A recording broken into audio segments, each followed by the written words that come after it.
শুধুমাত্র এই দোয়াটি একবার পড়েন, আল্লাহ তাআলা আপনার 90 বছরের গুনাহ মাফ করে দেবেন ইনশাআল্লাহ। আপনার 90 বছরের গুনাহ মাফ হয়ে যাবে শুধুমাত্র এই দোয়াটি যদি একবার পড়তে পারেন। আপনার ভাগ্য খুলে যাবে, রিজিকে বরকত আসবে, মনের ন্যাক আশা পূরণ হবে, আল্লাহ আপনার সব দোয়া কবুল করে দিবেন। সুবহানাল্লাহি ওয়া বিহামদি।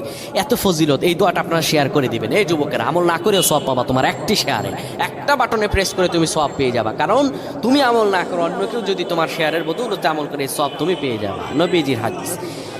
আমার ভাইয়েরা, আল্লাহর কাছে দোয়া করা, আল্লাহর কাছে দোয়া চাওয়া, এটি হলো মুমিনদের কাজ। আমার আল্লাহ বান্দাকে বলেন, বান্দারে উদউনি আস্তাজিব লাকুম, আমার কাছে চাও, আমার কাছে চাইলে আমি আল্লাহ তোমাকে দিয়ে দিব। কেউ যদি একবারে দোয়াটি পড়তে পারে, দোয়াটি হলো রব্বি ইন্নী যালামতু নাফসি ফাগফিরলি।